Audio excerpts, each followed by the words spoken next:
عزیز سامعین، السلام علیکم ورحمۃ اللہ وبرکاتہ۔ آج کی اس بزم میں میری تقریر کا عنوان ہے ہجرت مدینہ۔ تو سب سے پہلے بات آتی ہے کہ ہجرت کسے کہتے ہیں۔ ہجرت کے لفظی معنی ہے اپنے وطن کو چھوڑ کر کہیں اور چلے جانا۔ اب اگر اس کے اصطلاحی معنی پر غور کیا جائے تو وہ کچھ اس طرح ہے: اگر کسی علاقے میں آپ کے لیے اپنے دین پر قائم رہنا بے حد مشکل ہو گیا ہے تو اس جگہ کو چھوڑ کر کسی دوسری جگہ منتقل ہو جانے کو ہجرت کہتے ہیں۔ اور اللہ تعالیٰ اپنی دین کی بقا کے لیے کی گئی ہجرت پر یقیناً بہت بڑا اجر و ثواب دے گا انشاءاللہ۔ سامعین بزم، جب قریش مکہ آپ صلی اللہ علیہ وسلم کو اور آپ کے صحابہ اکرام رضی اللہ عنہم اجمعین پر بے تحاشا ظلم و ستم کرنے لگے تو اللہ تعالیٰ نے اپنے بندوں کو ہجرت کا حکم دیا۔ ظلم و ستم جیسے کہ معاشی بائیکاٹ، سماجی بائیکاٹ اور بہت سی جسمانی تکالیف جیسے مارنا، پیٹنا، گرم گرم ریت پر لٹا دینا اور ان کے سینوں پر بھاری بھاری پتھر رکھ دینا۔ اور حضرت بلال حبشی رضی اللہ عنہ کے تو گلے میں رسی تک ڈال کر مکی کے ریتوں میں گھسیٹا گیا۔ تو واللہ کیا ایمان ہوگا ان لوگوں کا جن پر اتنے ظلم و ستم ہوئے پھر بھی انہوں نے کلمہ وحدہ لا شریک سے انکار نہیں کیا۔ اب مسلمان آپ صلی اللہ علیہ وسلم سے مدینہ جانے کی اجازت چاہتے تھے۔ پھر اللہ تعالیٰ کا حکم آیا تو آپ صلی اللہ علیہ وسلم نے ان کو اجازت دے دی۔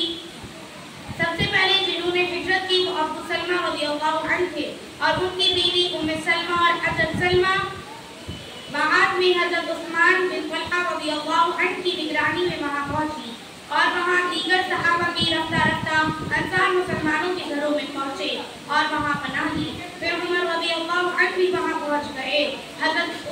حضرت ابو بکر رضی اللہ عنہ کی یہ خواہش تھی کہ وہ آپ صلی اللہ علیہ وسلم کے ساتھ ہجرت کریں، چنانچہ آپ نے 2 اونٹنیاں تیار رکھی تھی۔ کہا جیسے یہ حکم ملتا تو وہ اس پر عمل پیرا ہو جاتے۔ اب قریش مکہ کو مدینے میں اسلام کو پھیلتا دیکھ کر یہ فکر پیدا ہوئی کہ آپ صلی اللہ علیہ وسلم اگر مدینہ پہنچ کر وہاں سے واپس لوٹ کر اگر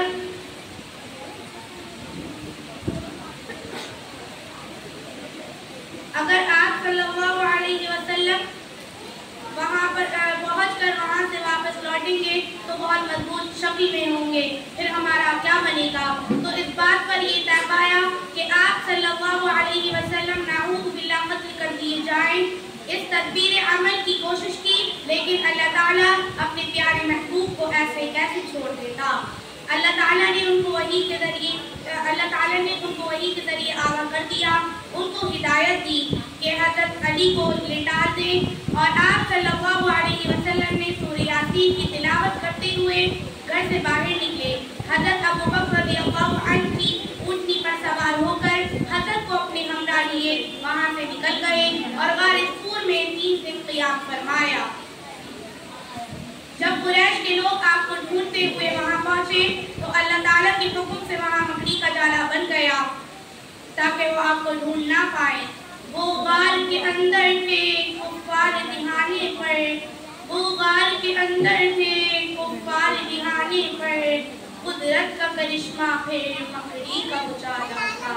پھر وہ وہاں سے چلتے ہوئے مسجد قباء تک پہنچے اور انہوں نے ہجرت مدینہ کے دوران سب سے پہلی نماز جس مقام پر ادا کی وہ سہل بن سہیب کا باغیچہ تھا۔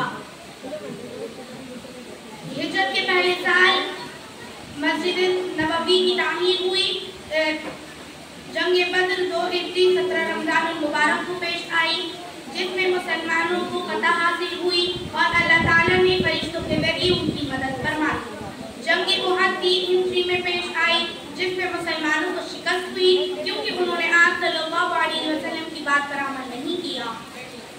4 ہجری میں بنو نذیر سے جنگ ہوئی۔ غزوہ خندق 5 ہجری، 6 ہجری میں صلح حدیبیہ کا واقعہ پیش آیا۔ غزوہ خیبر 7 ہجری، فتح مکہ 8 ہجری اور 9 ہجری میں اسلام بہت قوت والا ہو گیا اور 10 ہجری میں حجۃ الوداع ادا کیا گیا۔ پھر 11 ہجری میں آپ صلی اللہ علیہ وسلم 63 سال کی عمر میں وفات پا گئے۔ جزاک اللہ خیرا کثیرا۔ السلام علیکم ورحمۃ اللہ وبرکاتہ۔ وہ ذات جس پہ ختم انبیاء کا سلسلہ ہوا، وہ ذات جس پہ نعمت خدا کا آئینہ ہوا، وہ ذات جس سے راز کن دلوں پہ آئینہ ہوا، وہ ذات